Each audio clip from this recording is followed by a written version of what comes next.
Alright, good evening and welcome to round 3 of the Automobilista Australia TCR Oz series. This week sees the lads head to South Australia and Mallala, the not often used circuit, obviously in South Australia.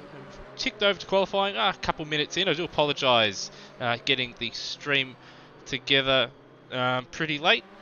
We do have a couple drivers that have set lap times. We've had a couple guys that have returned from the wilderness, but currently it is Duane Davies, as you can see, in the left-hand side of the screen, topping the timesheets, 109.992. That is the fastest time we've seen so far, and under its own mark, which is a 1 minute 10.0, which he set in practice. So Duane Davies looking the goods early. And can he be the first one to break the FCR Motorsport Team stranglehold, and in particular the Brenton Foley stranglehold on the TCR Championship? Got Mike Coulson out there, just second off. He's set a lap time as well, and then also Ryan Walsh 2.5 seconds adrift. Just trying to find, here we go, Luke Joyner out on the circuit, 1 second down in sector 1. And and he's locked up at the hairpin. That'll cost him more time. That is going to be something to look out for. That hairpin, braking for it is going to be tricky. Hopefully we don't see any shenanigans into turn 1 there. And as you can see, he lost 8 tenths there alone. At this corner here, at turn 5, that right-hander at turn 5, you don't take too much curb there because the game does ping you for a track cut, which you didn't do. 1 minute 12.4, so he won't be too happy with that one. He was in the 111s in practice. 111.5 for him in practice, so he'll be disappointed with that. Cracker, 111.250 for him. Just looking at his lap time, so he's about 4 tenths off his personal best in practice, so he'll be a little bit disappointed. So seeing Glenn Miles leaving the circuit. Got Gary Neville out there for FCR Motorsport at the moment as well. And as you can see, Steve Burko 2 seconds off as well. So he's set a 1 minute 12.0. We'll stick with Gary Neville for now. Also got Steve Bolger out on the circuit as well as Glenn Miles, that you can see getting out of the way for Gary Neville, who's also a second down in the first sector. So a mighty first sector for Duane Davies. Sees him head the field, but we haven't seen the big guns of Brendan Ross, Matt Williams, who makes a return, and of course Brenton Foley as well. We haven't seen them hit the track just yet. And Gary Neville 7 tenths without a massive lockup like we saw with Joyner early on either, and hopefully didn't pick up a track cut for using the curb there at turn 5.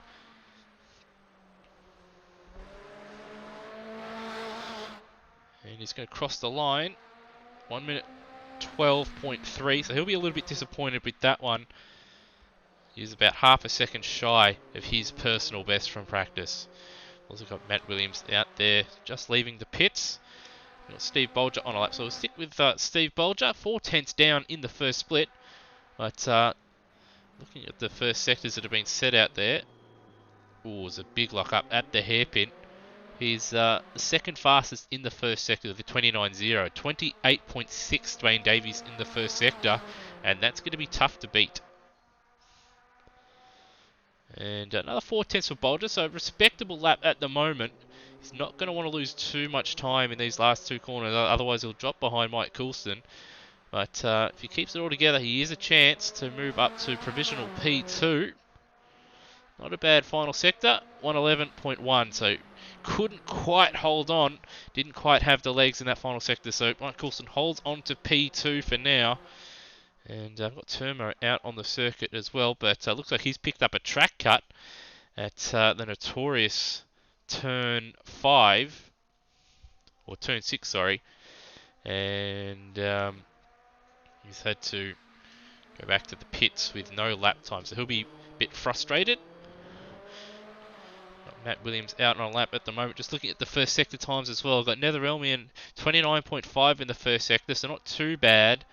But still, a good 9 tenths off Duane Davies in the first sector. Matt Williams now with the second best first sector, 28.916. Nicely done through the hairpin.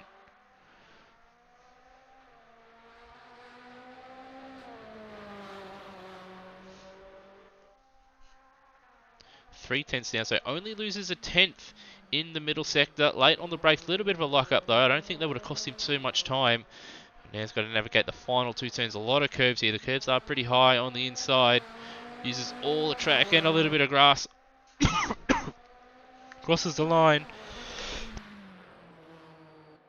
110.4. So final two sectors losing a tenth in the middle and 2 tenths in the final sector. But at the moment, 110.4 and a solid start for the weekend for Matt Williams.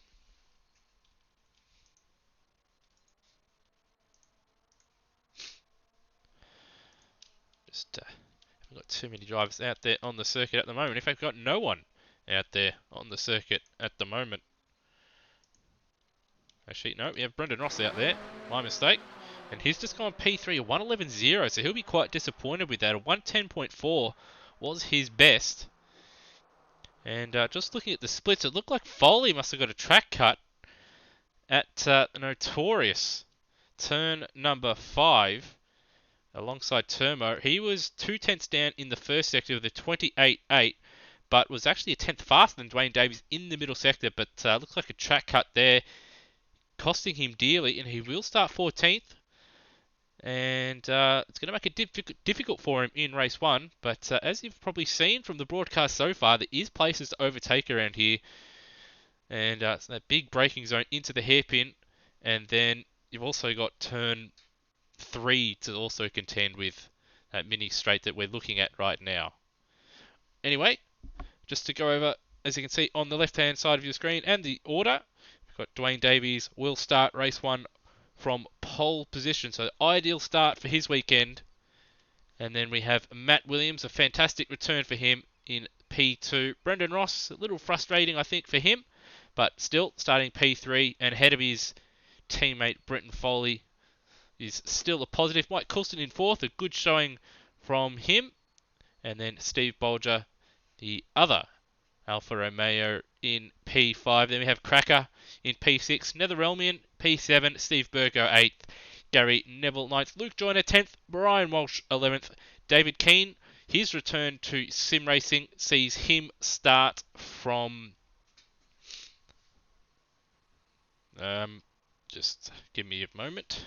Sees him start from 12th, and then Glenn Miles 13th, and then Foley and Turmo 14th and 15th, but the game will probably jumble them up.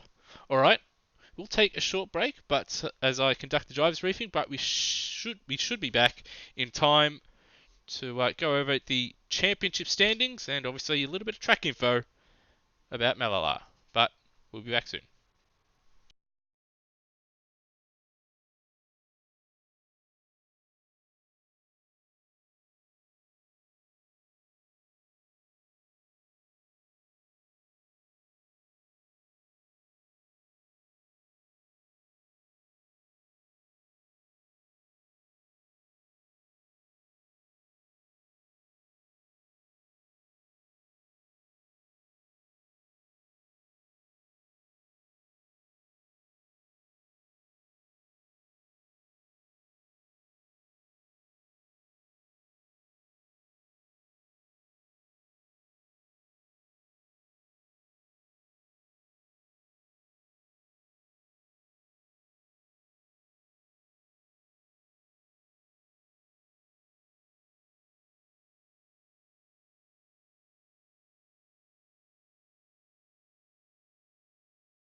All right, and welcome back to the TCR Oz series hosted by Automobilist Australia here at Mallala.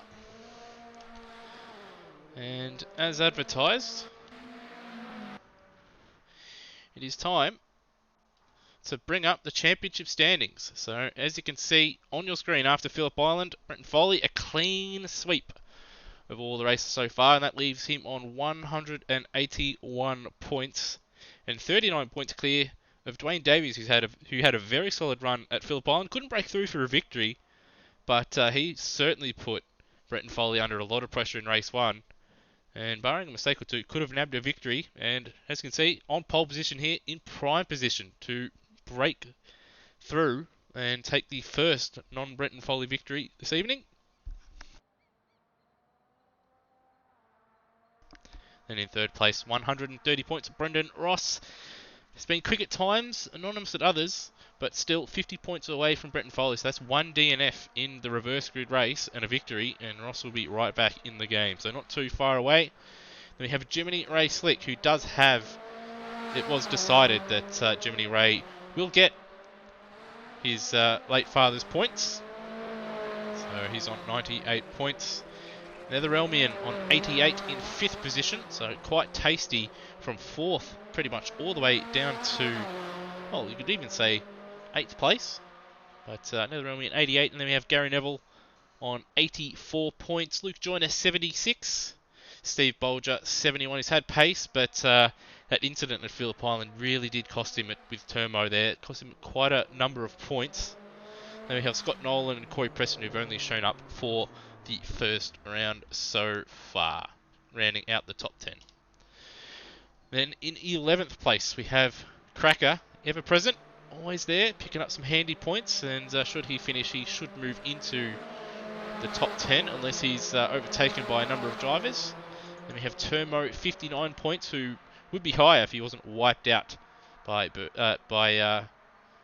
Alfa Romeo of Steve Bolger last time out as well. He's on 59 points, and Zach Ross, who's not here at the moment, he's on 57 points. Lime Mitch on 54. Mitchell Hathaway 47. Steve Burko 45. But Steve Burko, should he finish, he should move up a number of spots actually. Probably in front of his teammate. Then we have Brian Walsh on 44. His teammate Glenn Miles on 43. Then Michael Ford, who's absent, on 36, and Mike Coulston rounding out the top 20 on 23. Alright, moving on to the team points. Now, I did try doing math, so some of these might be a little bit wrong, but we've got FCR Team Scrouse with obviously Brenton Foley and Brendan Ross leading the way on 310. FCR Motorsport with Gary Neville and Jiminy Ray Slick / Ricky Slick / Matt Williams on 186. Then the single car entry of D2 Racing or D2R on 141. Dragon Racing Team on 102. Outworld Racing on 88. And then we have Playboy Racing, impressive 87 points, sitting in 6th in the standings. So solid effort from those guys. Not the quickest, but they always pick up points. So that's why they're there in 6th place. Then we have Cracker Racing Team with Brownie and obviously Cracker on 78. We have MHRT with Luke Joyner on 76. Gravel Rash Racing with Steve Bolger on 71. And then Scott Nolan's Synergy Sim Racing on 68. Now, as you can see, the track information 2.6 kilometers and not too many corners, as you can see. 8 turns, but the most difficult one is going to be that right-hander after that back straight. Obviously, you will see drivers pick up track cuts there. The northern hairpin is going to be a great place for overtakes, but the tricky one, turn 1 and 2 under pace, you're going to see drivers lose the back end there and struggle just a little bit if they don't get it right. So you will probably see a spin or two in between turns 1 and 2 there. Anyway, as you heard in the background, we've ticked over to the race session. So let's strap ourselves in and get ready for race 1 over round 3.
Sorry about that. Looks like Cameron Hill's got a DQ there, so we'll just have to restart that. I do apologise.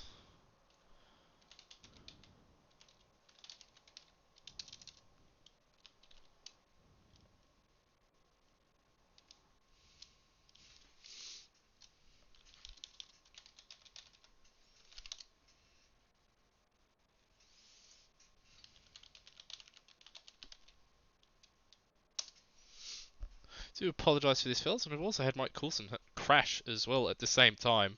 So we're getting a random DQ, and with Coulson having that dropout, decide just to restart the race, just to make sure all is well, because Gary Neville shouldn't have had a DQ, so I don't know what has happened there. Anyway, we'll be getting underway shortly. I do apologise for that.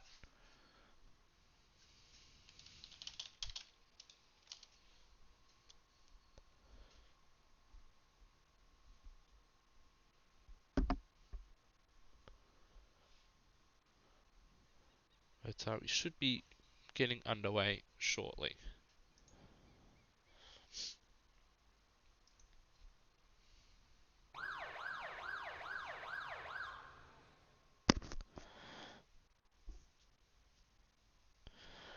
Alright, so it doesn't look like anybody's got any issues at the moment. Hopefully it remains that way. But we will find out once everybody forms up onto the grid. So I do apologise that we have to restart this one, but a couple of technical issues and a random DQ, and it's decided that to restart the race.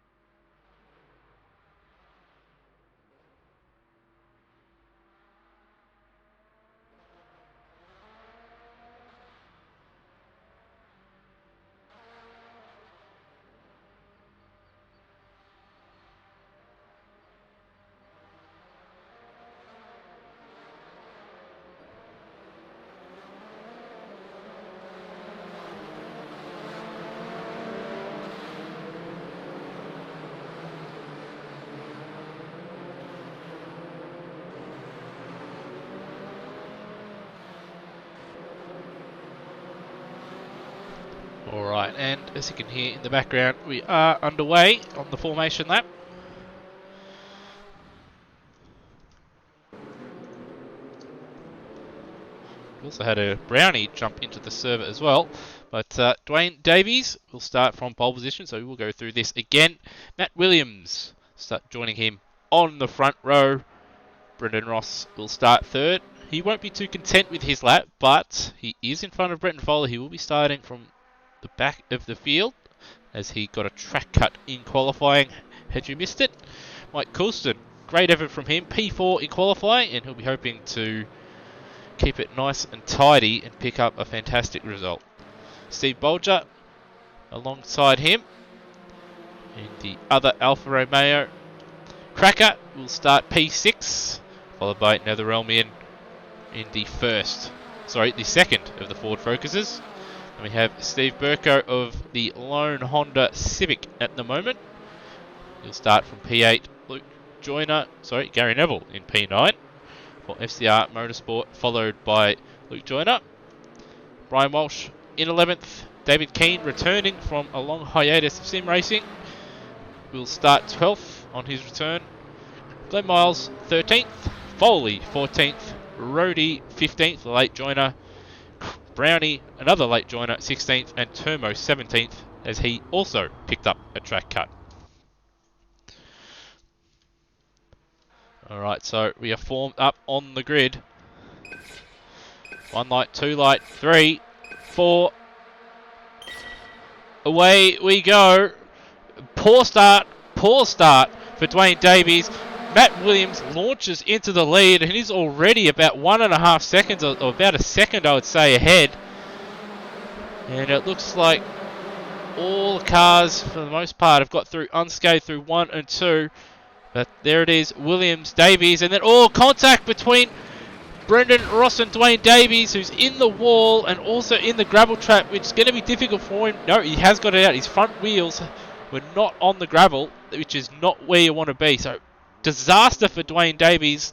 Hit at turn 3 after starting from pole position, and mega frustration, I would imagine. But that has given Matt Williams the dream start. 1.8 seconds in the lead over Mike Coulston, who has made his way past Brendan Ross. Cracker is up into P4, so a good start from him.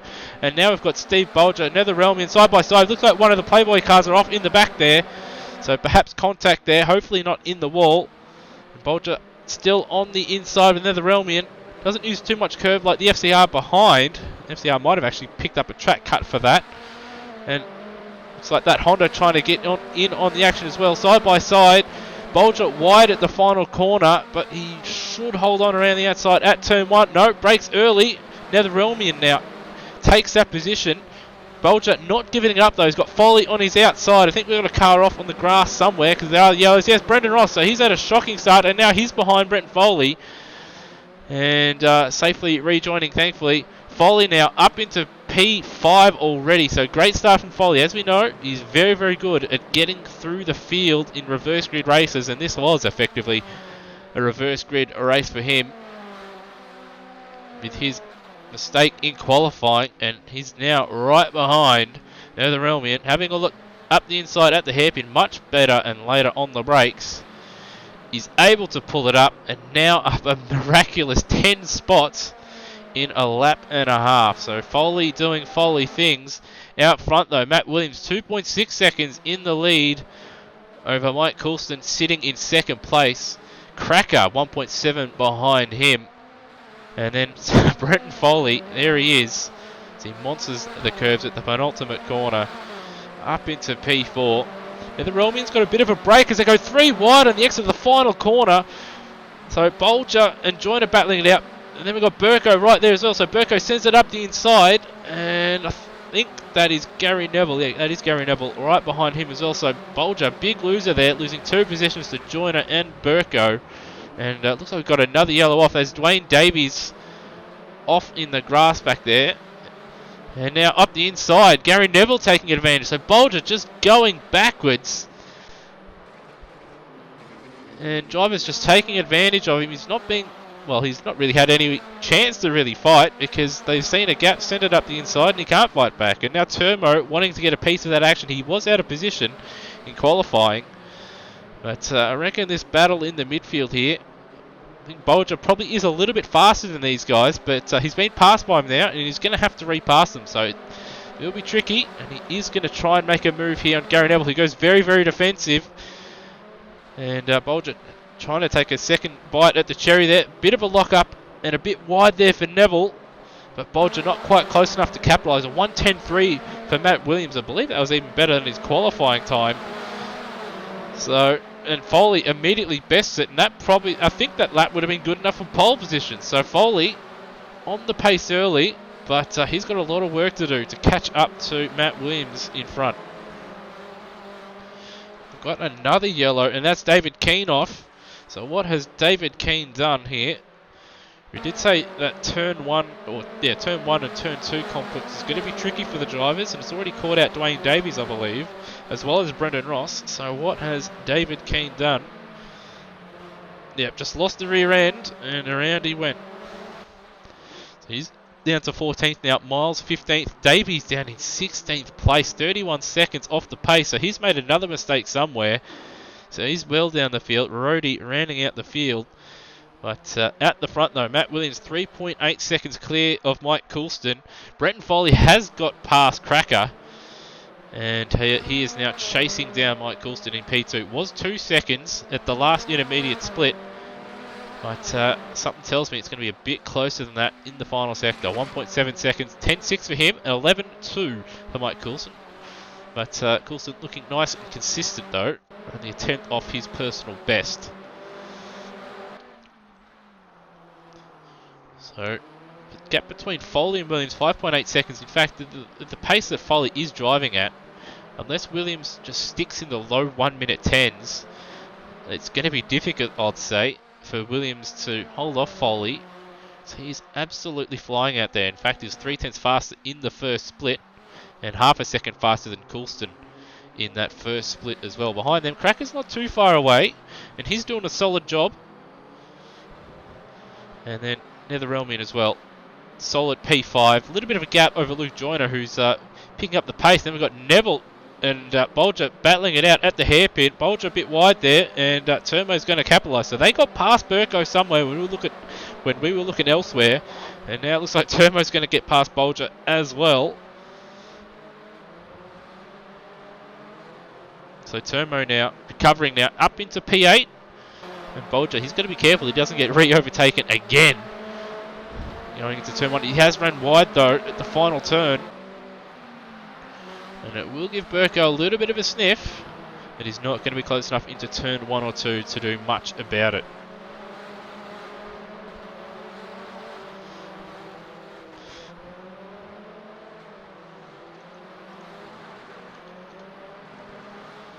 But looks like Foley, yes, Foley is right with Mike Coulston now. Coulston not making it easy, just parking his car in the middle of the road in the lead up to the hairpin. And around the outside, Foley's going to try and go, chops the nose off a little bit, but Coulston doesn't want to give it up. A little bit of contact, but Foley says, no, I am taking that position. Whether you want to defend it or not. So around the outside at the hairpin, fantastic driving from Foley, and he is now up into P2, but he has dropped a little bit of time with that battling. In fact, that little bit of battling has brought Cracker into play. He's now 1.4. Sorry, yes, 1.4 behind Mike Coulston.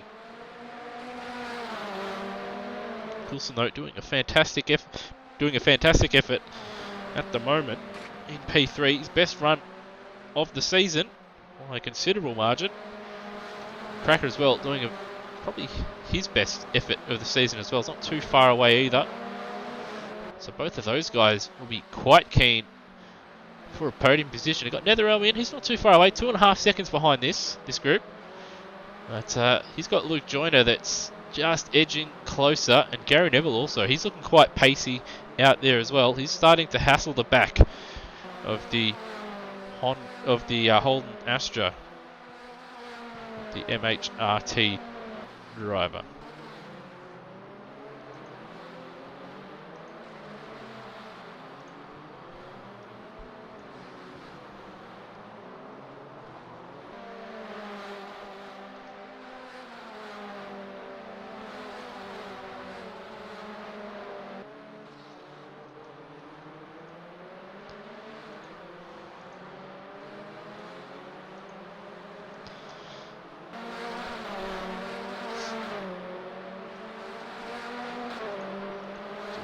Just trying to set up my screen. Alright, so on that last lap, for those that want to know, 1 minute 10.6 for Matt Williams and 1 minute 10.3 for Foley, but Foley did have to try and make a move past Mike Coulston into the hairpin last time out. Gap is 4.9 seconds. So he did make up a bit of time. 15 minutes remaining. What is the gap at the first split? So another 0.2 into that lead.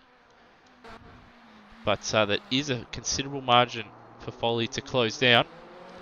Gap remaining at 1.4 seconds between Coulston and Cracker. And on that last lap, Cracker 11-1. Sorry, an 11-0 for Cracker, 11-1 for Netherelmian, and an 11-2 for Mike Coulston. But Coulston was battling. Luke Joyner 11-5, Gary Neville 11-0, Turmo 1 minute 10.9, so he's quite quick out there as well. And down the field also, Duane Davies down in 15th, 1 minute 10.5, so he'll be very frustrated. He got wiped out there at turn 3. But that's it. He's kept going out there. In fact, he's up to 13th now as he gets past David Keane. And he's not far away from Brownie, who was, I don't believe he's done any practice as Brownie, at least not in the practice server. So he's doing alright out there, keeping it on the black stuff. And Brendan Ross also recovering after a couple of incidents. In front of him got Bolger and Burko. Battle of the Steves, battling it out. Also got Turmo closing in on Gary Neville, who's sort of closing in on Luke Joyner.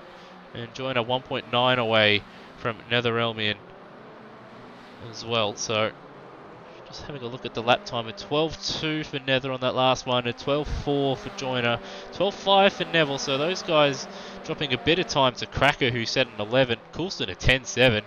So Coulston is travelling quite nicely out there. A little bit of a lock-up there for Neville and a bit of curb, and Joyner missed the apex quite badly. And that has allowed Neville right into play. And Turmo not far away either.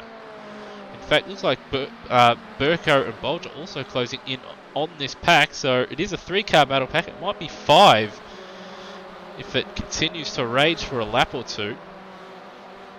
And I reckon with the slipstream, Neville probably a very good chance if he doesn't muck up turn 3 here, the southern hairpin.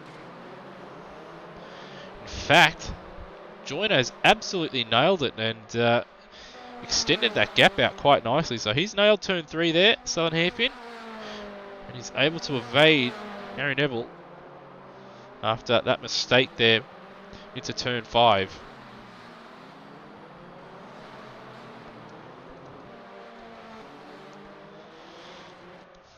And got Matt Williams coming up to Rhodey. It's a lap, and Rhodey getting out of the way. He had nowhere to go. And that would have cost him some time. He had 11.4 on that lap. It's compared to a 10.3, so he's lost to 1.1 seconds. He'll be a bit frustrated. He's coming across, I think that's Brian Walsh. Yeah, Brian Walsh and Rhodey there, who are 16th and 17th. And Walsh having a look at Rhodey and makes the dive bomb and gets the job done. So a nice move there for 16th place. And now, unfortunately for Matt Williams, Britton Foley's going to catch him on, well, exactly where you want him around here if you want to catch that traffic, and that is down the straight and the banana bend. And you'll probably catch, yeah, you'll probably catch Brian Walsh coming into turn 5 here. Yep. So the gap now 2.9 seconds between the two. So I'll just stick with this for a second. And Foley up the inside gets the job done. A little bit of a lock-up, but didn't cost him any time at all. Going further back now. Nether 1.7 seconds in front of Luke Joyner. And Gary Neville not going away. And Steve Bolger has caught up to the back of his pack now. So it is actually a mistake there at turn 5 for Nether, because that gap has come down significantly. 1.1 seconds. I'd say it's less than that now. So it looks like it's going to be a very, very tasty little battle pack. 11.4 for Joyner on that lap. 12.2 for Nether. We'll just cut to a replay and see what's happened. But to hazard again, he's outbroke himself at the hairpit. No, just massive understeer there. Too much power. Front wheels not just spinning and going nowhere. And Gary Neville right behind Luke Joyner. And Turmo right behind Gary Neville. So, and it got a long run into the northern hairpin.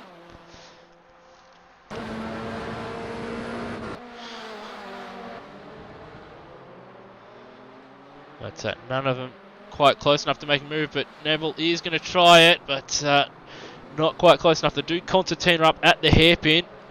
And Joyner actually might be the closest one to make a move. But, no, he's probably not going to be close enough this time, actually. But this battle pack starting to heat up. Another late turn in at the hairpin. That will probably be a track cut. Using too much curb there because of the nature of the circuit as we get Brian Walsh there going through the infield. So aggressive drive from these two, but all fair.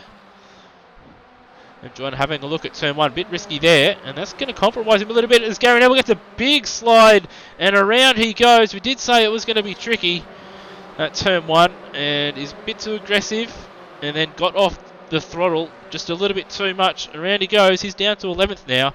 In fact, Brendan Ross closing in on that group as well, as is Steve Burko starting to close in. But side by side go Nether Relmian and Luke Joyner out of the southern hairpin through Banana Bend and heading up to the northern hairpin. And Nether on the inside goes defensive. We did see Foley go around the outside here. Will Joyner try the same thing? He will. And it's going to be the same result. It's going to be dragged now down to turn 5. So you can go around the outside at the hairpin. Joyner's got a nose ahead. But Nether has the inside into turn 5. And Joyner around the outside. Will he hold it now? 2 corners to go. At least on this lap. And Nether has to concede. So great driving from these two. No contact between the two this time around. And Luke Joyner now up into P5. So good move, good racing between those two. And Joyner will be hoping to break away as soon as possible, because that slipstream will keep Nether in it if he doesn't. And behind Nether, you've got Turmo and Steve Bolger. You've got Burko probably closing in a little bit as well. And Brendan Ross. And Gary Neville will close as well, you'd imagine. Oh, and a little mistake there for Turmo into the southern hairpin. A little bit wide there, but he didn't lose too much time. And in fact, it probably gave him a little bit of a better exit, and he is right in the wheel tracks of Nether Relmian. There's a head up to the northern hairpin once again.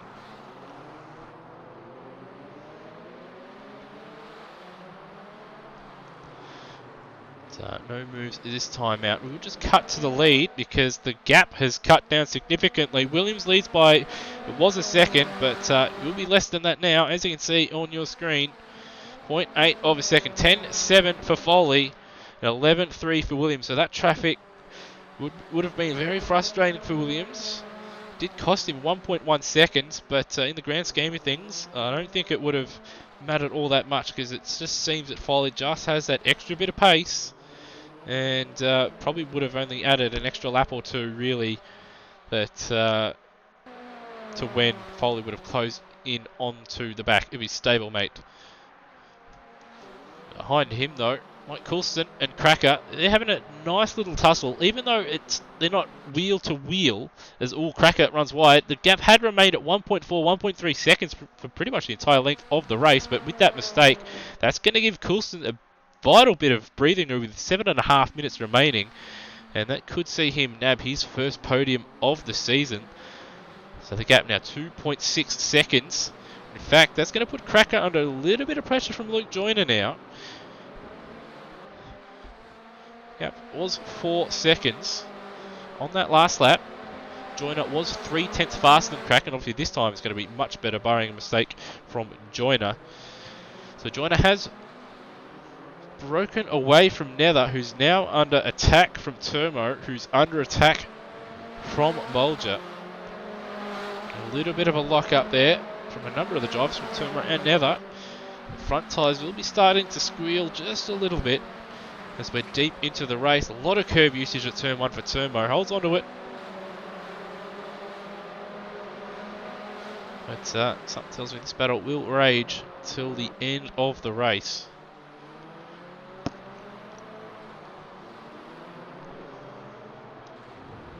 Oh, and Nether wide there. Nether wide at the southern hairpin. Turmo a bit conservative. And didn't want to run into the back of Nether there. It sort of balked Turmo, and it balked Bolger as well. Bolger, though, having a look up the inside. They're coming up to Rhodey. He's trying to get out of the way, and in fact going off the road. So nice job from Rhodey getting out of the way of these guys that are battling.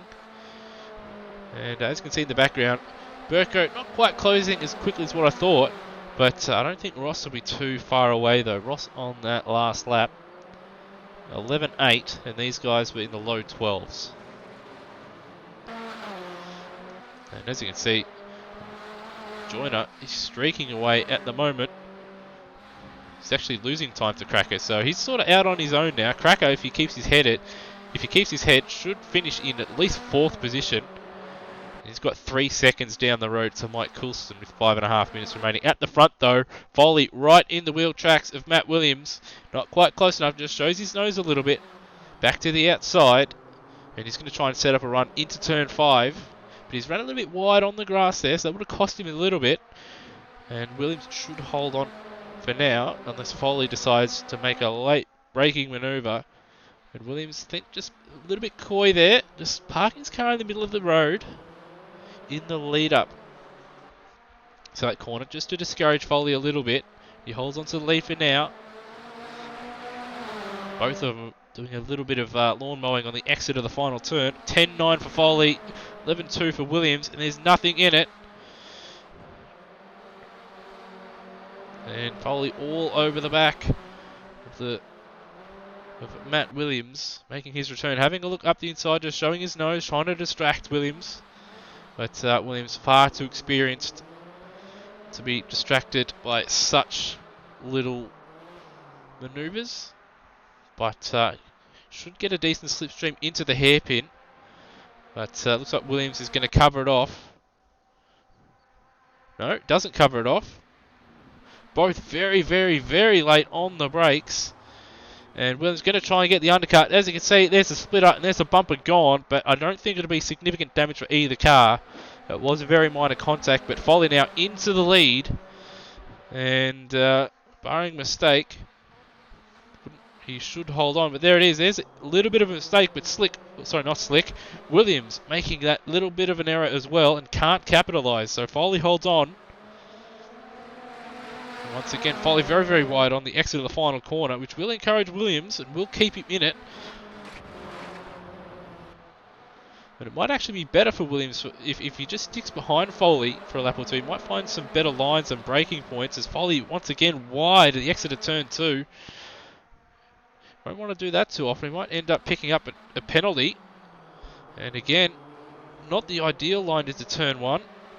Matt Williams right there as well. He's got a better exit, and they're going to go side by side through Banana Bend, and Williams will have the inside line into the northern hairpin. They're both braking at the same point. Foley we've seen hold it around the outside, but not this time. He's going to try and get the switch back like Williams did the lap before, but it doesn't come off. Williams now back into the lead with under 3 minutes remaining. Foley, though, has got a slipstream, but Williams planting his car in the middle of the road at turn 5, then holds on to the lead. And as you can see in the left-hand corner of your screen, 25 seconds behind, Netherelmian, Turmo, Bolger, all very, very close together, within a second. We will skip there for a moment. Turmo's got a good run on Netherelmian, who parks his car in the middle of the road into the lead up to turn 5. And Turmo's going to have to go around the outside, and that leaves him vulnerable to Bolger behind, who takes a bit of curb.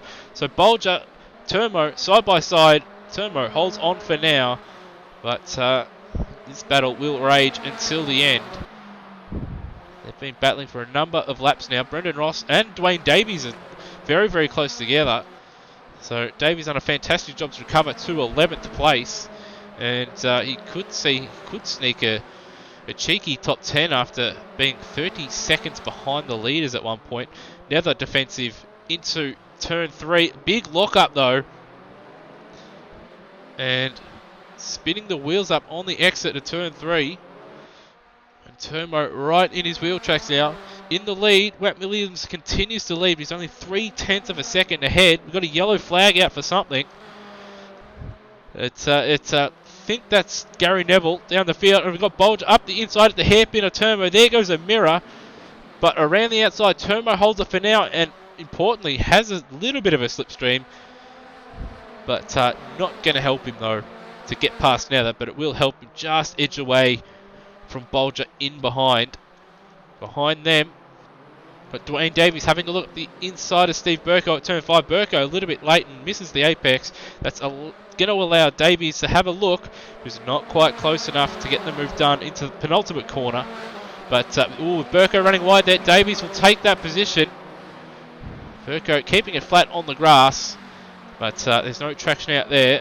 And Davies now into the top 10, and he'll want revenge, and he'll want to get past Ross. And Ross closing in on this battle for 6th place, as Bolger has a look up the inside. And it was a 3-car battle, and it's going to be a 4-car battle, I'd say, at the hairpin, or by the hairpin. At the front, Williams, Foley continue to lead. There will be 2 more laps because Williams will cross the line with time remaining. Probably about 4 seconds remaining. Yeah, 4 seconds remaining. He would have wanted this one to be the last lap of the race. A little bit of a lock up there into turn 2. He's done a good job to hold off Foley the last few laps. We haven't seen it obviously with that battle raging between Netherelmi and Turmo and Bolger. We're stuck with that, but now we've cut back to the lead.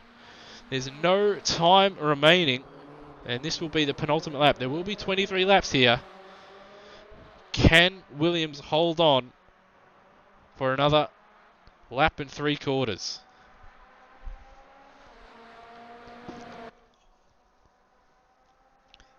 This time he goes defensive into the hairpin. It's going to force Foley to go around the outside again. He's done it once before, but this time Williams just that little bit smarter, keeps a little bit more power on, and keeps more speed throughout the corner, as we see Walsh get a penalty for track cuts, I'd imagine. Into turn 5, Williams defensive, Foley has to go around the outside. We've not seen that move stick in this race. And Williams holds on. He's got 1 more lap. He's rammed wide. Turn at the final corner. He goes defensive a little bit into turn 1, but moves back towards the racing line. It's going to compromise him. But Foley with nowhere to go. Netherelmian still in P6. Turmo still in P7. Bolger in P8. But Davies has got past Ross as Williams defensive into turn 3. And Foley going to try and set up a run down the straight by taking a very, very wide entry. He's going to be right behind Williams, but Williams once again will probably move to the inside and force Foley to go around the outside at the hairpin again, like he did earlier on in the race. And there it is. Foley around the outside. Both of them very late on the brakes, and it's a carbon copy of the last lap. He can't get Williams on the switchback, but Williams will have to go defensive into turn 5 here and then hold on through the S's. So Williams defensive. Foley, can he get him on the switchback or around the outside? He's going to try it, but too long a radius of a corner. Slick has got 2 corners. Now he's got 1 corner to hold on. All he has to do is just not stuff up the exit, and he's going to hold on. So Matt Williams steals a victory and the first non-Bretton Foley winner. So well done from Matt Williams. Foley, a fantastic recovery drive starting from the back of the field. And Mike Coulston will take a podium 3 seconds ahead of Cracker. So fantastic job from both Cracker and Coulston in 3rd and 4th. Kept their noses clean and have shown some fantastic pace. Luke Joyner will take P5 in that epic battle. It's going to be a drag to the finish line, and Netherelmian will hold on with Turmo in 7th place. Bolger will finish in 8th. Davies will finish 9th. And then we'll have Ross in 10th, Burko in 11th. Brownie will cross the line, or should cross the line, in 12th place. But he's got David Keane right behind him. And he doesn't muck up the exit. So Brownie will finish in 12th place. David Keane on his return will finish in 13th in the guest BMW. Gary Neville a couple laps down in 14th. Glenn Miles in 15th. Rhodey 16th. And Brian Walsh with a penalty at the end there. But he will finish in 17th. So, what an entertaining race. Obviously, he had the battle for the lead. Had a couple new podium getters. Had a new podium getter in Mike Coulston. Cracker did a fantastic job. And then you had that epic battle as well between Netherelmian and Turmo, Bolger. And then you had, obviously, Joyner was in that battle for a while, as was Ross and Davies in at the end. Davies will be a bit frustrated with that contact at turn 3 after starting obviously from pole position. Didn't get the greatest of starts, but still to recover to P9 in the end was a fantastic effort from him. But yeah, race 1 from Mallala concluded. Matt Williams the winner, and well, some fantastic racing throughout. So hopefully race 2 is just as good as race 1. Anyway, we'll be back in 5 or so minutes as we set up the grid for race 2, but we shall be back.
And welcome back for round 3 of the Automobilista Australia TCR Oz series here at Mallala.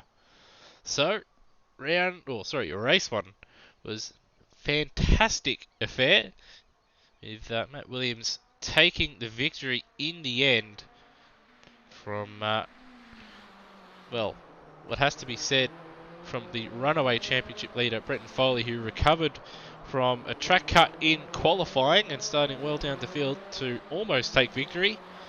Held the lead for about a lap. Matt Williams took it back and held on for the last, would have been 5 or 6 laps or so, and was able to take it out.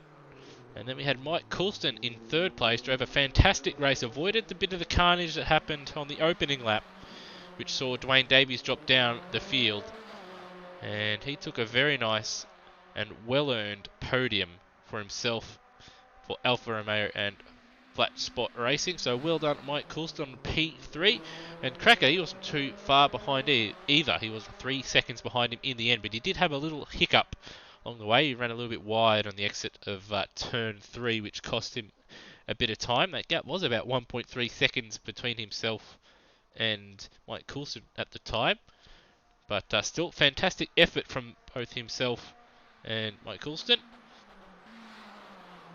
And then Luke Joyner, once again, didn't do too much practice, but fantastic result on his end though. P5, nice and consistent. Was able to get through that big battle pack, which involved the Relmian Turmo, Steve Bolger, and at the time Gary Neville. So it was well done on his behalf, and a very solid effort for himself and the Holden Astra and the MHRT team. And then Netherelmian, has to be said, a Herculean effort to end up finishing in P6. Is under threat for the entire of that race 1, but was able to hold on with Turmo applying the blowtorches for a significant portion of the second half of that race. But there was Steve Bolger also applying pressure to Turmo in the warm-up session at the moment. I do apologise that had to jump back into the server. There we go, all fixed.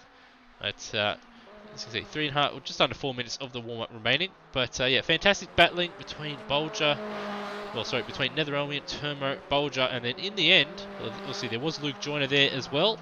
But there was Gary Neville there in the beginning before he made a mistake at turn 1, which saw him slide off the road and down the field. But later on, we had Brendan Ross and Duane Davies join the fray right in the final sort of 2 laps there. And Duane Davies was able to nick P9 and get revenge on Brendan Ross, who knocked him off the road at turn 3, right where Nether is going through right now. So good effort from Duane Davies. 1 minute 10.2, so he was the second fastest man on the circuit. And he'll be quite frustrated with that. He had a poor start, which didn't help things. But obviously getting punted off the road when you at the front end of the field and your championship rival is down the field, certainly incredibly frustrating for him. And Brendan Ross rounding out the top 10. Steve Burko was also sort of around that little battle pack, but wasn't ever quite in it. And he finished, obviously, 11th place. Brownie, sort of distant P12. And David Keane, 13th on his return to sim racing. And Gary Neville was in that said battle pack, finishing in 14th, but a couple of mistakes and errors meant he ended up a lap down in 14th. Glenn Miles, see, quite evening for him in 15th. Rhodey, 16th. And Brian Walsh with a penalty towards the end there. Not that it would have made much of a difference, as he's in 17th anyway, but that's where he ended up finishing. But with this reverse grid race, we've always seen, Brenton Foley work his way and work his magic through the field in the first race, and well, throughout all this season and through TCC in these reverse grid races. So he will probably do it again, it has to be said. Or if you're going to put any money on it, that's for sure. And looks like he's getting some overtaking practice done on Nether Relmian on your screen right there into the northern hairpin. But you can just never count him out in these front-wheel drive touring cars. Old Brenton Foley. But that said, he's going to have to contend with a reverse grid race, and as we've seen quite often, anything can happen in these ones. He could get caught up in an incident, although unlikely because he always seems to just get his way out of them and pick up the pieces, but you never know. Hopefully it doesn't. Hopefully there's no incident to speak of, but he always seems to find his way through the field. And Duane Davies, he will be starting ahead of him. He'll be hoping to get a much better start this time out, and hopefully finish in front of Brendan Foley, at least for his hopes in the championship. But Foley, you already had a firm grip on it already. We're only in the third round, but after that last race, even though he didn't win it, compared to his championship rivals, he's had a fantastic result there.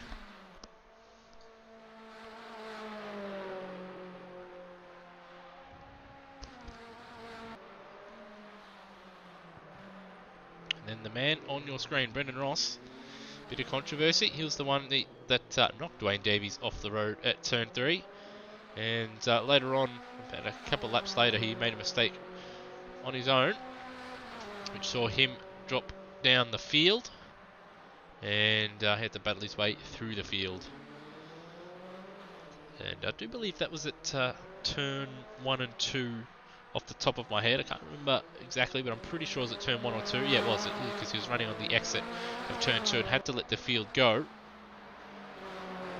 And he fought back to finish in 10th place, but he'll be hoping for better this time out. But looking at the best lap times, he's probably the third or fourth best guy out there. In fact, stablemate Gary Neville was faster than him, as was Brenton Foley and Matt Williams. Mike Coulson was also just a hair faster than him as well.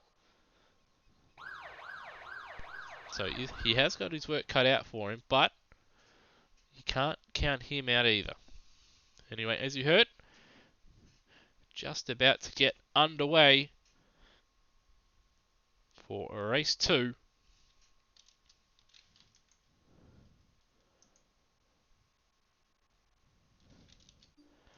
It was just a little bit of lag there, but yes, we're just about to get underway for race 2 here, round 3 of the AMS Oz TCR Oz series here at Mallala.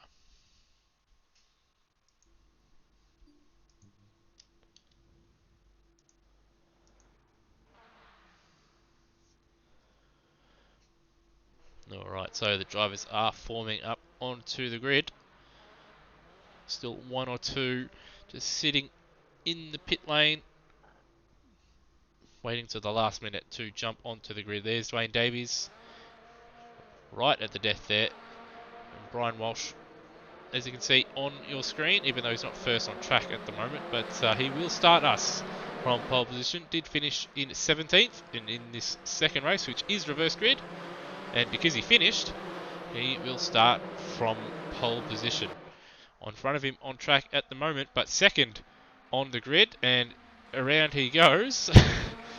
The cheeseburger /1 Montoya /Roadie will start in second place for Jaeger Rue Motorsport. Glenn Miles for Playboy Racing will start in third position, followed by Gary Neville for FCR Motorsport.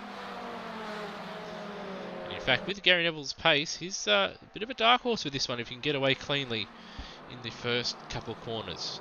And then we've got David Keane, second race back. He'll start from P5. And then we have Brownie for Cracker Racing Team starting in P6. Behind him, in the Honda Civic, Dragon Racing Team, Steve Burko, followed by Brendan Ross. He'll be hoping for a good start and hope that Duane Davies behind him for D2R gets another shocker, and he'll hope that Foley does as well.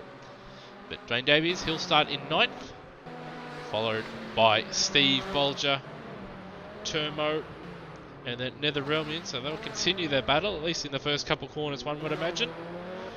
And then Luke Joyner just behind them. He has to go and pass them all over again. Cracker will start 14th, Coulston 15th, Brenton Foley 16th, and Matt Williams, our race 1 winner and returnee, will start 17th.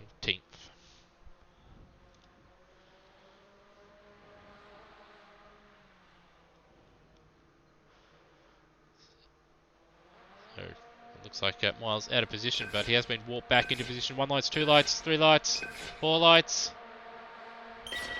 Away we go, and it looks like Rhodey's got a decent start, but Walsh holds on into turn 2. And we've got an FCR car, we've got Duane Davies around, and we've got a Honda around as well at the back. And we've got Glenn Miles around as well. And Miles looks like he's going to let the rest of the field go through. So once again, Duane Davies, a bit of bad luck. And around he goes. So we'll just have a look at that on the replay just to see what had happened. So there's that Honda, and there's Ross. So yeah, the Honda just checked up in front of him, and Davies sort of didn't slow down enough, and and he's out. So what has happened to Duane Davies again? So cut back to that replay. Perhaps he had suspension problem. Well, that's rather weird actually. He's just gone straight back to the pits. So disaster for Duane Davies. Pole position, man. Home, and this is his home race here in South Australia.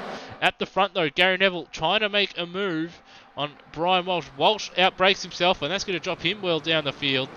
And we've got Brownie right up there in 2nd place. Keane up into 3rd place. Rhodey's dropping down the field. And Brenton Foley's already up into 4th place. Coulston's had a fantastic start. He's also passed Rhodey. And Coulston up into 5th place. So he's had a solid start, as has Foley. And now they're going 3 wide into turn 1. Netherelmian up into 6th place. And Joyner and Rhodey side by side into turn 2. We've got Cracker Brownie off the road. And we've got, I think, Coulston's made a mistake there somewhere because he's dropped time as well. And Netherelmian are going to try and go around the outside at turn 3, but Coulston will hold on for now. And Foley already after 2 laps, is now up into P2. So once again able to clear the field pretty much at will. And only stablemate and fellow Volvo driver Gary Neville is in front of him after 2 laps. He's got David Keane, who's kept out of the carnage, up in 3rd place at the moment, and he's got a very angry pack starting to close him down because I think Coulston's a little bit faster. Nether's probably a touch faster as well, and now we've got Matt Williams making a move on Joyner, and he gets the job done into turn 5, and as they go through the S's. Behind them, side by side, Rhodey and Bolger. Bolger around the outside at the final corner at Clubhouse. And now it looks like Cracker and Turmo trying to make the move to Rhodey at turn 1. So Cracker's through, and around the outside goes Turmo at turn 2. And I think that's... who is that? It's Brendan Ross stuck behind the 2 of them. So side by side they go. They're going to go 3 wide, and Rhodey loses 2 spots in 1 corner. Brownie up the inside of Burko. And we've got the 2 Playboy cars well down the field, and now we've got a change for the lead. Foley up the inside through Banana Bend and into the hairpin, into the lead. And we probably won't see much of him again. Behind him, though, Coulston has caught up to the back of David Keane, and Netherelmian sort of broken away a little bit from the Joyner and Williams battle, but there was another car I thought that was in that pack as well. We did see a bit of grass kicked up as well. Joyner makes the move up the inside of Williams, turn 5, but Williams holds on for now. I think Williams will be a little bit aggravated. He can't quite shake Joyner at the moment because he wants to get after the Netherelmian. And we've had Mike Coulston get by David Keane, and he's held on a big slide through turn 1 and 2 for David Keane. Holds on to P4 for now, but he's got his work cut out for him with Netherelmian now having a look, showing his nose into turn 4, but not close enough to attempt to move, and smartly pulls out of it. And Coulston, though, he's looking at a very, very solid points haul here, because he wasn't exactly slow in the first race. Neither was Gary Neville, mind you. But Neville, as we saw there, looked like he ran a little bit wide there at the hairpin. Coulston was very, very consistent in that first one, while Neville is a little bit out of sorts. As we see this battle now continue to rage for P4. Keane doing a solid job holding on. You'd forgive him for being a bit rusty, but he's doing a good job here early on. But you feel it's probably just a matter of time. Yeah, there is a big slide, too much curb, but he holds on for now. But now that not too far away, and Matt Williams now has cleared Luke Joyner behind him. As you see, another lock-up and a bit of a struggle through turn 2 for Keane. And this time, Netherelmian is alongside, and it's going to be dragged down into turn 3. Matt Williams not too far away either. So around the outside, Netherelmian. And Matt Williams trying to get in on that action, and it's going to be dragged down to the hairpin. But Matt Williams has got Netherelmian's slipstream, or at least he did for the initial part of the straight, and that's why he's now ahead of David Keane. So 2 spots in corner, or 2 corners, a corner and a half. So from 4th now down to 6th, but still Keane doing a solid job considering he's only really just jumped in just prior to qualifying. So good effort from him. And now we've got a nice little battle now between Neville and Coulston. As you can see in the top left-hand corner of your screen, 4 seconds between these guys and Foley. There he is, flashing through the screen. And Coulston, he wants a second now. He's got a taste of the podium. Now he wants to go one step better here. 10.5 being his best so far in this one. 1:11.0 on this one, but he did have to contend with Gary Neville in front. They've got a bit of a gap to Netherelmian, who's now going to have to contend with Matt Williams. And I think Mike Coulston will be hoping that these guys just battle for a couple of laps to buy him some time to get past Gary Neville and give him a better shot at P2. That said though, Williams, good run out of turn 3. And now that might have to go defensive into the hairpin. Williams shows his nose, brakes late. He was able to brake very, very late here into the hairpin in the first race when he was battling with Foley. He's done it again here, nice and clean between the two, no contact. Nether holding it around the outside. It's going to be dragged into turn 5, but we haven't seen a car go around the outside here at turn 5. So it'll be unlikely, barring a mistake from Williams, that Nether will get by. He will try and do the old switcheroo, but there's just not a straight long enough afterwards to make it stick. And Foley, fastest lap of the weekend, a 1:09.8, as you see on your screen, but a little bit wide at Clubhouse, the final corner for Matt Williams and Netherelmian, and Williams side by side through turn 1. Williams will have the inside for turn 2. A little bit of a lock-up. Now they're going to try and get him on the switchback, but isn't going to have the run or the speed carrying into the corner to be able to hold on to it. But we should see now they have a bit of a slipstream, and he'll have 1 or 2 more opportunities into the northern hairpin and into the S's, or into turn 5, to make a move stick. But he's got to have a good run out of the hairpin, because he's not going to actually be close enough to make a move into the northern hairpin. But he just needs a good run under brakes and a good exit here out of this hairpin, and he can get that position back. But if he doesn't do it quickly, I think we'll see Matt Williams scamper up the road and join in on that battle for P2 that continues to rage between Coulston and Neville. As we see, Williams and Nether continue to duke it out. So Nether did get close, but wasn't quite close enough, and Williams holds on for now. Luke Joyner now up into P6, followed by Bolger, King, Turmo, and Ross. A very angry battle pack. We see Williams wide at turn 2. That keeps Netherelmian in the game, but not quite close enough to capitalise. Behind them, though, angry battle pack, and that's the Alfa Romeo of Bolger off in the background. Keen's having a look, or going defensive with Turmo right there. Side by side they go. And Ross right there as well. So Ross taking quite a while to get through this pack. And they're going to have a nice drag into the hairpin. We could see him go 3 wide here. Certainly wouldn't want to be in any of these drivers' shoes. Yep, they are. Looks like they're going to go 3 wide. But Ross on the inside, he will get past David Keane.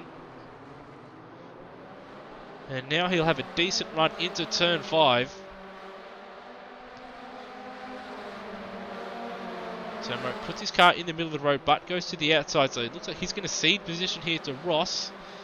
No, Termo going to try and hold on around the outside. And there we go, Ross around the outside through the S's and holds on. So good racing between those guys. I don't believe there's any contact between them through that period either, so good racing. And Ross now up into P7, Termo down into P8. And David Keane also now down to P9. He's got Cracker behind him in 10th place, and then Steve Bolger 11th.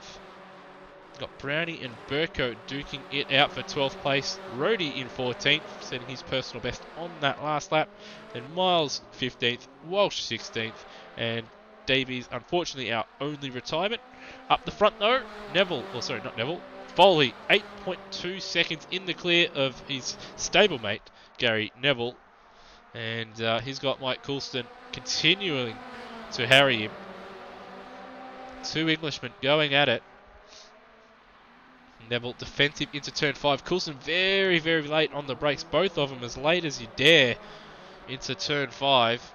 And with this battling going on, Matt Williams was only 2.9 seconds at the last split. But it wouldn't surprise me if that was, say, 2.5 as they crossed the line. 2.7, so it did gain a couple tenths. Ooh, and Coulston a bit of a lock up into turn 2. That's dropped him a little bit of time to Neville in front. Neville immediately coming out of turn 2 straight to the inside to try and prevent Coulston getting any slipstream. But one feels that Coulston has to get by in the next lap or two, otherwise he will come under threat from Matt Williams, who is continuing to close. Behind them, looks like Nether's got Luke Joyner for company. They've got a bit of a gap now over Brendan Ross and Termo, who are also still duking it out with only a tenth between them as they cross the start-finish line. But we will stick with this battle. And also Cracker and Bolger very close together on the timing screens as well. So there's second, third, fourth. Netherelm in fifth. By Luke Joyner. Brendan Ross, Termo, David Keane doing a good effort in his return. And we've got big dive under brakes from Bolger. We'll take that position. And then we've got Cracker right there as well. And now Brownie and Burko, followed by Rhodey in 14th. But back at the battle for second place, the gap between Mike Coulston and Matt Williams, 1.9 seconds now. Gap coming right down. And I will give you some update on the live timing in just a tick.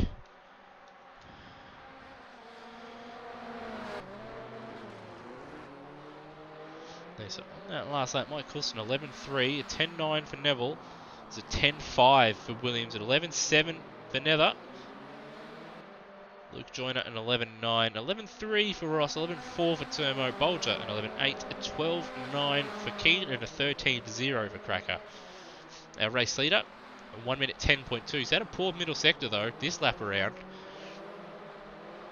Dropping 1.2 seconds, but do see one of the Playboy cars, perhaps he was held up just a little bit.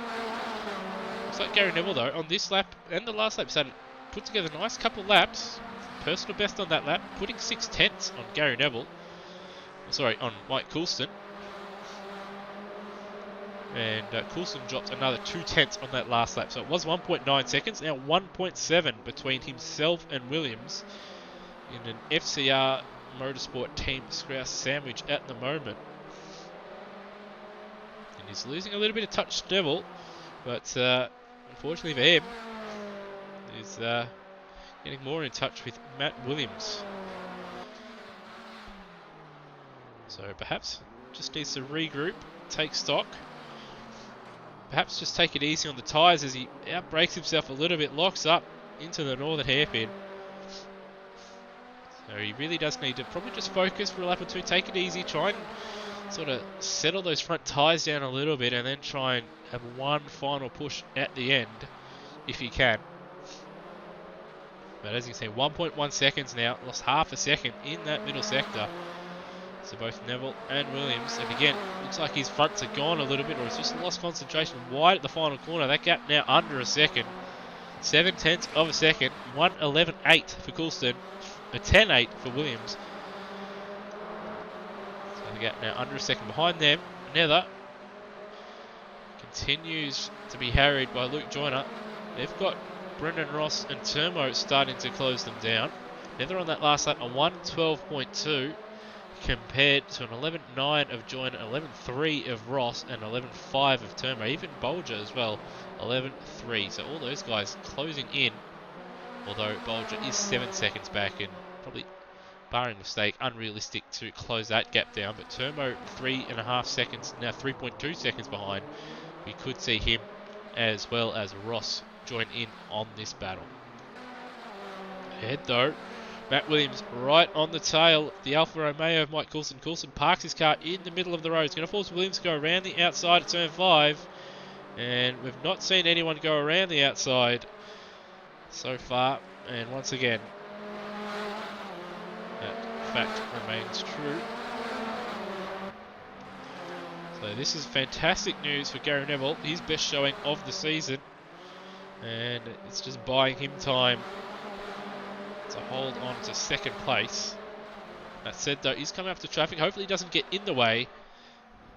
But with under 10 minutes remaining plus an extra lap, Neville in a fantastic position to nab P2. As you see Coulston wide on the exit of Southern Hairpin, and that's a massive invitation for Matt Williams, who forces his way up the inside at the banana bend, and he'll have the inside for the hairpin. We have seen Foley hold on around the outside around here, and it is possible to get a switch back, but Williams places his car beautifully, gives Coulston nowhere to switch back. That said though, there was a little bit of contact, and there is a little bit of an overlap between the two coming into turn 5 as they go around the sweeper. Coulston having a look, looks like he's going to try the move as Walsh just holds up the FCR Volvo in front of him, and that gap, nothing between them. Walsh now out of the way, hopefully almost runs into the back of Matt Williams, but thankfully avoids him. Otherwise there would have been a big kerfuffle if that had happened. But the gap now between Coulston and Neville, 1.6 seconds despite that battling. And if Coulston wasn't battling, I'd say that gap would be a lot less than that. But still, 1.6 seconds. Coulston is in touch, but he needs to put together a solid lap or two here. But Williams now, big dive up the inside at turn 3. Parks his car in the middle of the road to give Coulston nowhere to go. Some very clever racecraft there. And Williams now up into P3. So it's an FCR number 1. And then we've got FCR Team Strauss 2 and 3. So the Volvo's having a fantastic second race here. But Coulston, though, is not going to give up. And he'll be hoping that Williams just holds up Gary Neville in front of him just a little bit when they continue to battle, or that Matt Williams pulls Coulston into the battle, and it becomes a nice little 3-car battle pack and gives Coulston another chance to get back onto the podium and to grab some more champagne. But that said, he's outbroke himself just a little bit, and he's run a little bit wide, but it hasn't cost himself too much time.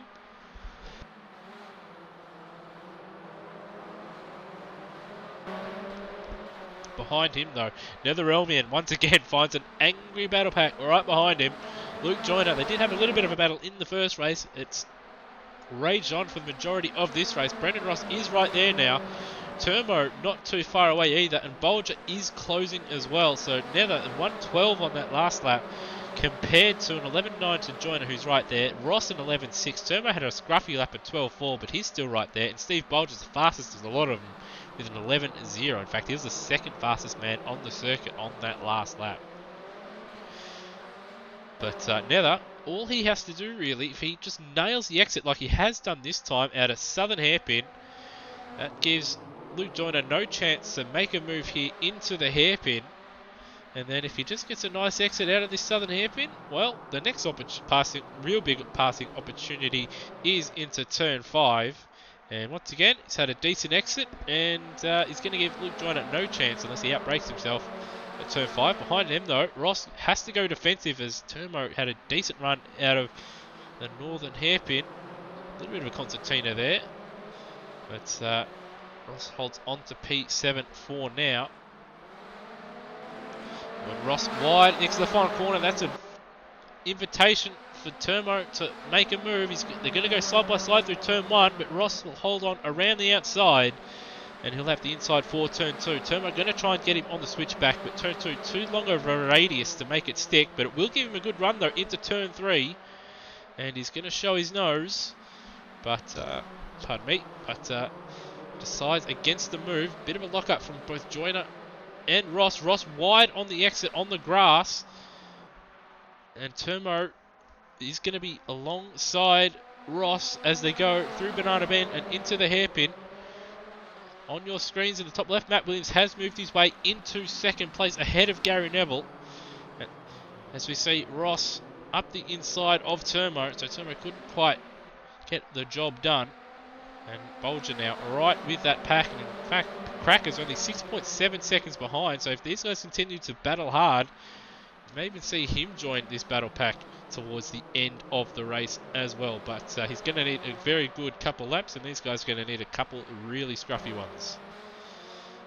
Back up in front of him though, Mike Coulston now has reacquired Gary Neville, as Matt Williams and Neville had a little bit of a squabble. Coulston right there shows his nose, forces Neville to sort of just move over a little bit under braking. Coulston's had a good run out of Southern Hairpin, and they're going to go side by side. Neville to the inside immediately. It's going to force Coulston to go a long way around at the hairpin, but it should give him a better chance to get a better run out of the hairpin if he places his car correctly. He's going to try and do the old Foley around the outside, but he's got onto the grass, and that's cost him a little bit of time, and that's going to buy Gary Neville a bit of time, as we see Luke Joyner off in the gravel trap at the hairpin, and he's beached it.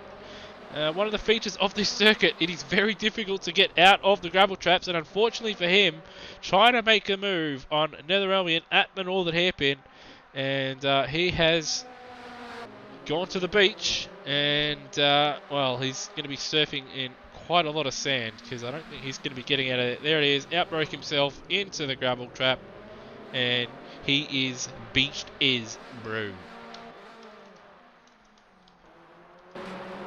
And that obviously illustrates a number of drivers. See, a bit of a lock up there for Bolger. Almost ran into the back of Turmo. You've got Brendan Ross now all over the back of Nether Elmian. So Nether, he loses one driver from behind, but now he's got another one in his place. There's a little bit of contact. Sees the front splitter of Turmo's Audi RS3 fly off in disgust. And these four separated by less than a second. And we've got the yellows still out, so Joyner trying to get out of the hairpin. But something tells me he's not going to get out of there. No, he is. He's got his front tyres almost on the grass. He's got a bit of traction. So he will get out of there, but on that lap at least, prevented anybody from making a move into the hairpin. But into turn 5, it is free game. Nether places his car in the middle of the road, giving Ross nowhere to go.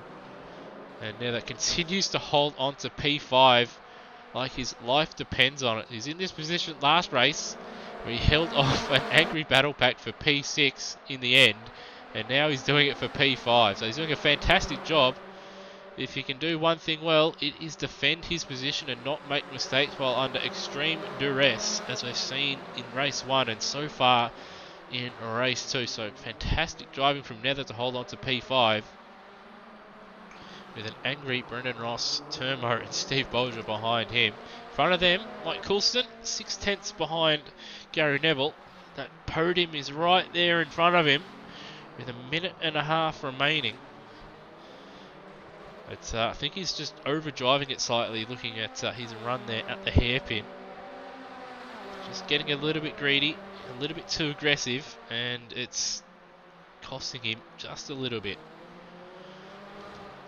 Matt Williams isn't exactly getting away from Gary Neville either, so the pace from these guys isn't too bad. All in the mid 11s, but race leader, Brenton Foley, who we've seen, well, haven't seen really since lap 5, he's in the 1 minute 10s. But back to this battle for P5 though. Oh, now that very, very wide, he does pull it up. Ross was trying to be very, very aggressive. He ran wide and went onto the grass, so that sort of nullified Netherelmian's mistake, and it brought Turmo back into play. And all nose to tail. They've dropped Bolger a little bit, so Bolger's made a mistake. So a little bit of contact between Netherelmian and Ross, and that has brought Turmo into play. He's tried to send it up or got Ross on the switchback, and he had to run down into turn 3, but he had to go around the outside. Couldn't get it done. Now we've got Turbo trying to get Ross on the switchback, but didn't get the run out of Southern Hairpin. Nether continues to hold on to P5, but these two behind him looking very, very angry. Turbo now finally sending it up the inside, and he will get the job done. So he's got no mirrors on either side now. Does Turbo, with the little bits of contact they've had between the two. Ross not happy with it, but in the end, it wasn't really a dirty manoeuvre. It was a legitimate pass. As Bolger did catch up to the back of this pack. He's run wide there at turn 5. So Turbo bided his time, waited for the right opportunity to strike, and he's back past Brendan Ross into P6, and now he wants a crack at P5.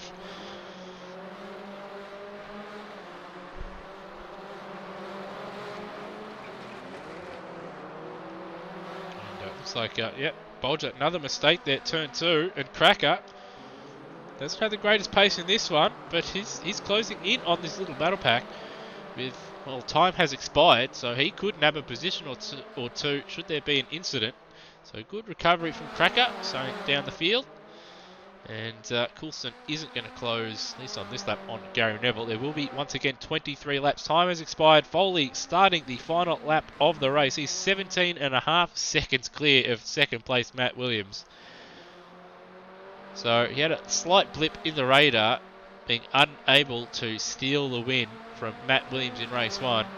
But in this one, got through the field convincingly, as he always does in these reverse grid races. And barring some catastrophic problem, he will return to winning ways. But behind that though, Williams should hold on to P2. Coulston's still an outside chance of nipping a podium, but he'll probably need a bit of a mistake from Neville and then a fantastic overtake to get it. And then we've got still, this battle rages. And we've got lap traffic involved now. They're coming up to Glenn Miles and Rhodey. Nether tried to send it up the inside of Miles. It turned in just a little bit. So the two Ford cars, the Ford car not really helping out the other there, even though Nether obviously is trying to form a little Ford alliance there to get him up the field. So it didn't help him too much there. And Turmo is close enough to have a look, but decides against it. Unfortunately, Foley has crossed, well, fortunately for Foley, he's crossed the finish line to take race 2 here. And Matt Williams should take, oh, he has run wide there in the exit of the final corner, but he will hold on for P2. Gary Neville will take his first podium of the season. Fantastic drive from him. Coulston couldn't quite nab it in the end. Will finish 4th. Nether will finish, barring mistake, in P5. Will he? Yes. There will be, once again, a drag to the finish line between himself and Turmo, but Nether holds on to P5, so fantastic racing between himself and Turmo, who takes P6. Ross couldn't quite get by, and then finishes P7. Cracker will finish in 8th place. Bolger in 9th, so those couple mistakes towards the end there dropped him out of that little battle pack, and even behind Cracker there, he'll finish 9th. David Keane finishes in 10th, so top 10 on his return in the second race here, so good effort from him. He finishes in front of Steve Burko in the Honda Civic in 11th place. Brownie in 12th, so good points for the Cracker Racing team in the second one, followed by Rhodey in 13th place. Glenn Miles 14th, Joyner 15th. After getting it unbeached, he was the last of the finishers as Brian Walsh DNF'd, as did, unfortunately, Duane Davies. But as you can see on your screen, FCR once again victorious. So FCR and FCR Team Scouse now, they're the only team to have won the TCR Oz series, with Matt Williams taking race 1 tonight and Foley continuing his winning ways, winning all but one, which obviously was the race 1 race this evening. And some good promo there with both those guys doing what we love most here on these Monday night series, and that is reverse doughies.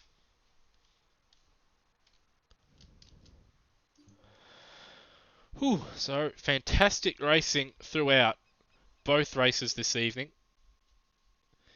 Unfortunately for Duane Davies, he had the pace at his home race, but obviously a poor start in the first one, and then in that second one, that disconnect or something.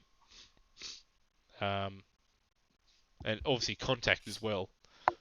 But still, FCR continuing their winning ways. Bretton Foley back on the winner's rostrum. He was away for such a long time, being 23 laps. And we have been joined by a couple of the drivers here. So we'll go straight over to the interviews. But we'll cut to our race one winner, Matt Williams. So, Matt, it's been a bit of a while between drinks, but it's good to see you back racing. And, well, what a way to return with a nice victory there. It was most excellent, thank you. It certainly was. Obviously, you had a ding-dong battle between yourself and Bretton Foley. He did nip it for a lap there, but you're able to get it back there. So talk us through that, obviously, retaking of the lead there. Well, basically the whole race was just trying to save tyres because I knew he'd catch me. I thought it would take about 10 minutes longer than it did, but yeah, once he was there, the tyres dropped off fairly quickly once I started pushing. He got through, made a couple of little mistakes which got me back onto the back of him, and got a good run, I think, and was able to get enough of an overlap to keep the car there down the straight into the hairpin, and from there it was just a matter of managing the defence. Well, it certainly was a fair effort. Obviously, there's still quite a number of laps to go. I think it would have been maybe 5 or 6 or something like that laps to go. So it was a bit of a white knuckle ride, I guess, to the end there. Eyes in the mirror. You know where the track goes, that's all you need. Yeah, that's it. And, well, it has to be said, fantastic effort to hold off Bretton Foley, he's taken all but one of the races in the TCR Oz series. So once again, congratulations on your return and race win. Thank you very much. All right, so we'll cut to our race 2 winner. So, Mr. Foley, you stuffed up qualifying by, it would have been, I'm guessing, a track cut at turn 5. But as you've done so often, and as you've proved in both races, starting at the back, it doesn't seem to phase you, as you're pretty much thinking P4 after 2 or 3 laps in race 1, and then in race 2 you're second on the second lap. Oh, it definitely makes me have to work harder a little bit harder for it. I don't know the corner numbers. I don't think it was 5. It was actually the last corner on the exit. I tripped over the curb. So right before the line, it gave me the cut. But I think Duane would have had the pole anyway. But yeah, they were a bit easier than I should have had tonight, with Duane and Rossi having issues in both races. They were both really quick, and Matt Williams obviously. But in the first and the second race, Duane would have been a big threat. So I feel for him having his issues, but happy to podium both races, because that's my goal for this season, is be on the podium for every race. So I'm well on track for that. Well, he must be gutting that you can't take the 100% win record, though. You couldn't quite hold on to the lead. You were able to obviously fight your way back into the lead, but you couldn't quite hold on to it there in the first race. I had him for a lap, and then I made a mistake, being a bit too eager. But yeah, this track, it's some tracks you can hold it around the outside. You can probably in this track in the first 3, maybe 4 laps, but as soon as the tires start to go off, the understeer is just insane. So Matt Williams definitely had me covered in that one. He drove really well and definitely earned it. Certainly did. Anyway, still solid second place in the first race, and then the first race, and then in the second race, second on the second lap, and then into the lead shortly after, and off into the distance you went. Yeah, again, as I said, I got really lucky with Rossi and Duane having their issues, because would have been a bit harder to pass them two in front of me. And when I got lucky in those incidents with gaps opening and things like that. I know Matt got really caught up in them, so I was half expecting to have an intense battle with him for the whole race, but I got pretty lucky with getting to the field with that one. Well, luck or not, you still needed the pace, and you certainly, once again, had that in spades. So once again, on your race 2 victory and your podium in race 1. Thanks very much. All right, well, normally we don't do 4 interviews, but we will this evening. But our first one will go to Mike Coulston. I do believe in race 1 that was your first podium in these Monday night series. That's going off the top of my head. It is absolutely right. I'm doing a bow to everyone now. Thank you. Yes. Well, first off, congratulations, and has to be said, Thanks, you mate. had some fantastic pace tonight. Some tracks just suit you, and this is just one of those whereby I could light it up and it was fine. You know, I was nowhere near going to be as fast as Foley or Scruff, to be honest. And I just tried to hang on to their tails as long as I could. And it seemed to work for the first race. And the second race, good racing with Gary, to be honest. Starting from the back, I just followed Foley all the way through, but I just had no tyres left, as Brenton said before, to try and get past him on corners. You just burn them out after 5 laps. Well, in that first race, it certainly looked like you were much smoother, but you did come under a little bit of pressure with Cracker for a little while there, but that slight mistake obviously made it a bit easier there in the end. Yeah, it did. Walshy decided to park his car in the middle of my doors for part of the lap, and it was good of Cracker just to back off, let it sort itself out, and then we raced again. So, thank you very much, Cracker. Well, bit of gentlemanly driver, but anyway, I guess your weekend, your race weekend was sort of summed up with your qualifying. It was a good effort. You put in a nice solid lap that kicked things off for you in that first race, giving you your first podium, and then in the second, as you alluded to, a good hard battle with Gary Neville all race long, but you couldn't quite nip it in the end. No, just had no tyres left, which, fair play to Gary. He did really well defending, so well done, buddy. Well, congratulations on your first podium, and hopefully you're back up here soon. Cheers, bud. All right, and the final interview of the evening, another Englishman, Gary Neville. Well, Gary, the first race didn't exactly go to plan. With you were up there for a while, but a couple of mistakes dropped you down the field. Yeah, I got Walshy in the middle of the first corner. He was being lapped, and I lost control and spun. So I spun down to, I don't know, about 9th or 10th place, I think it was. And then I just lost it at turn 5 into the sand and got stuck. So lost the lap there, and that was that race done, really. Well, we didn't see what that happened on the broadcast, so it's good to know that what had happened. So the same thing happened to Luke Joyner in the second race. So you just got beached there in the sand, but you got out. It gave you decent position. Gave you a decent position for the second race, but in the first race you did show some decent pace, and in the second race you were able to demonstrate it and hold on for a podium. Yeah, I was very, very pleased with that.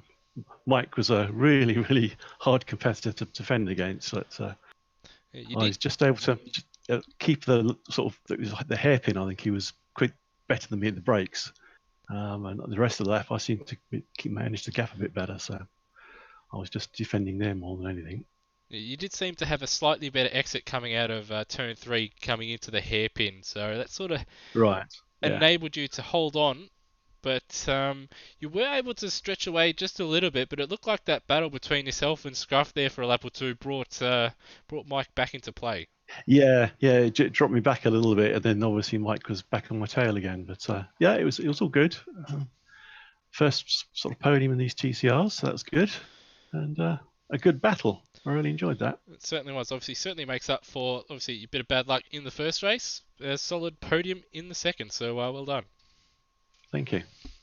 All right. Well, that just about wraps us up here for the TCR Oz here at round 3 at Mallala.